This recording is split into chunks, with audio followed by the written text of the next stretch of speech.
On n'a pas été capable de penser les mutations politiques, la gauche française, marxiste, depuis 40 ans. Il y a un truc qu'on n'a pas vu du tout arriver.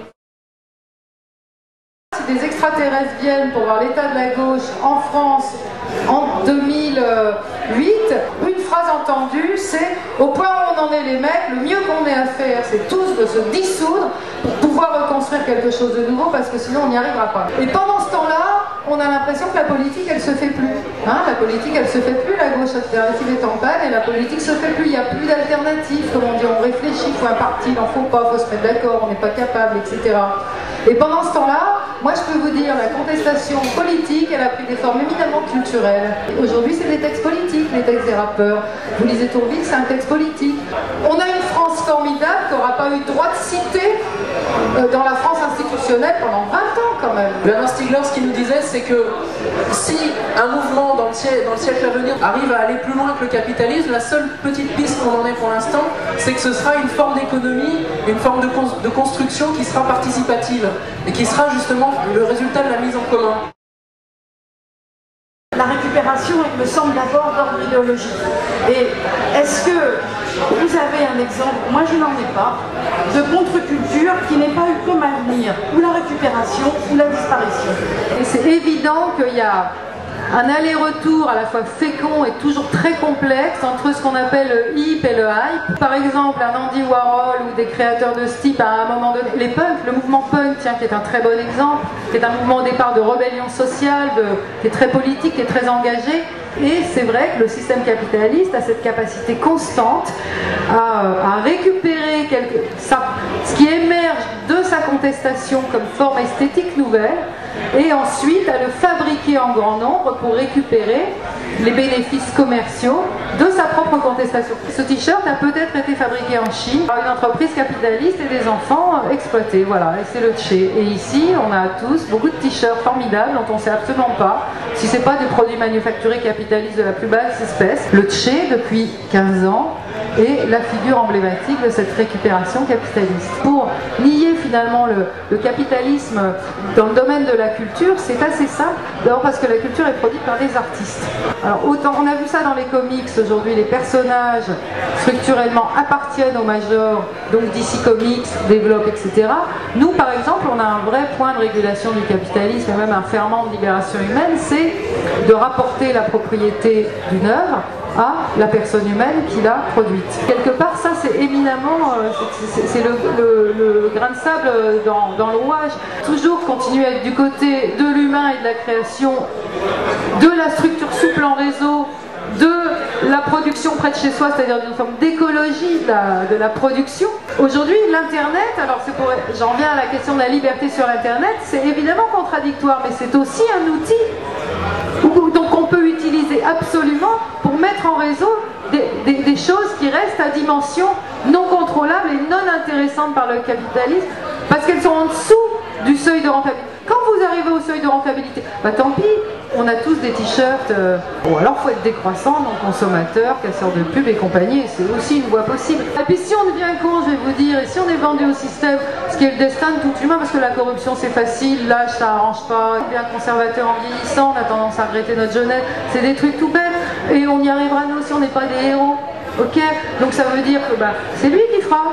Quand nous on sera trop vieux, qu'on sera plus capable, voilà c'est tout.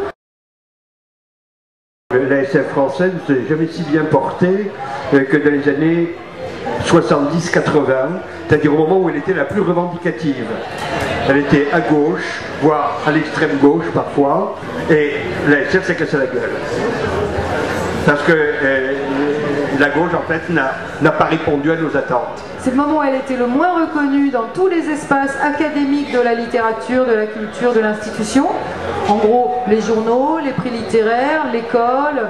Mais par contre, c'est le moment où elle s'est mise à conquérir le marché. Et aujourd'hui, Harry Potter, film fantastique, ou Le Seigneur des Anneaux, film de fantasy, ou Batman, etc. etc. C'est-à-dire aujourd'hui, tout le monde voit de la science-fiction. C'est devenu le marché dominant dans l'entertainment, c'est-à-dire le divertissement. Ce qu'on a eu massivement, on va dire dans les années 50, c'était une SF très optimiste et technique qui rêvait d'empires galactiques, de grands vaisseaux spatiaux. Et c'est vrai que dans les années 60, bon, on a eu des auteurs fantastiques, on a eu les premiers travaux de Dick, des choses comme ça. Il y a eu, je crois, un break comme dans le fantastique, à la fin des années 70, au début des années 80, où le fantastique comme la SF se cherchait, parce que, je sais pas, peut-être un effet d'épuisement, une modification de la société, les années fric des années 80, appelait un autre imaginaire. Et William Gibson est le premier auteur à avoir créé un mouvement en science-fiction qu'on a appelé le cyberpunk.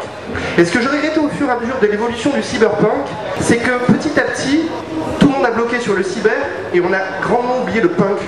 C'est-à-dire qu'il s'agissait de romans de réflexion sociale, politique, culturelle sur l'effet et l'impact de la technologie et des machines sur la vie des gens. Et en fait, ce qu'on en a gardé, c'est que c'était plein de fabuleux gadgets et qu'on voulait absolument les avoir.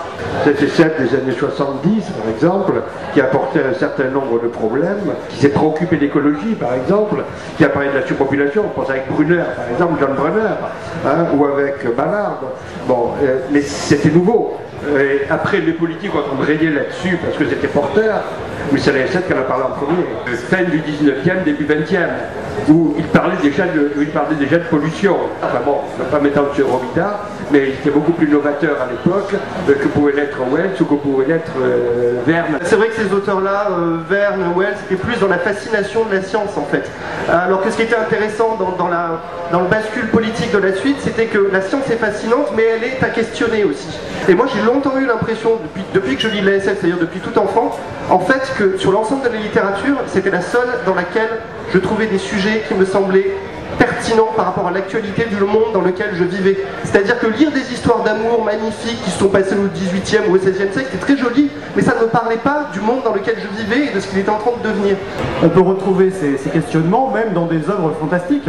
Tolkien, c'est un message écologique qu'il y a dans Le Seigneur des Anneaux. Ou même des auteurs comme Howard, l'auteur de Conan le Barbare, on n'imagine pas qu'il y a dessus un message sur la nature humaine profonde. Si on relit, j'ai parlé de Houellebecq, mais Wilsef, Hemingway, tous les auteurs contemporains de grande dimension, compris les deux Milo, etc., utilisent l'anticipation, la science-fiction, la fantasy, la quête, le sense of wonder et des caractéristiques de la littérature de SF. Je crois qu'il n'y a pas de littérature du siècle aujourd'hui qui passe pas par ça. Vous avez des auteurs français qui changent justement des bordages, des arrière-dages, des Carpelot, etc. Vous avez des auteurs anglo-saxons. Stephen King est l'écrivain le plus politique que les États-Unis, voire le monde. Alors lui, comme expression de la contestation du monde capitaliste fanatique, qui est l'auteur pendant 15 ans le plus lu dans le monde, ça c'est extraordinaire. En soi, il mérite des thèses. Stephen King est l'écrivain mondial le plus important de la deuxième moitié du XXe siècle. Et si on avait lu, d'abord si on avait lu Dune, si on avait lu 2-3 chefs-d'œuvre, mais si on avait lu Pierre Bordage, Ayardal, Serge Lehmann, simplement des écrivains chez nous de ces années-là, qui sortent des livres avec des lecteurs, beaucoup de lecteurs. Bordage, 1 million d'exemplaires vendus en France en poche, il est déjà dans les manuels scolaires, mais malheureusement il n'a jamais eu un article. Et même dans l'humanité, j'en parle parce que c'est un auteur extrêmement politique, qui n'écrit essentiellement de l'anticipation. Et l'anticipation politique, son dernier polar, c'est la France d'après Sarko. Si la France de gauche avait lu la littérature que son propre pays produit du côté de ses paralittératures, de ses cultures de pauvres, de ses cultures populaires, de ses cultures alternatives, et ça serait bien qu'elle écoute le rap, le slam et tout ce qui se fait aujourd'hui. Et Frank Herbert a réfléchi sur le structure du pouvoir. Et ça devrait être enseigné. Toutes les écoles du parti, là, de tous les partis, tous les groupuscules révolutionnaires aujourd'hui qui se rassemblent ici. Comment est-ce qu'on a pu oser penser la politique les 30 dernières années sans lire ce qu'écrivaient les écrivains de science-fiction?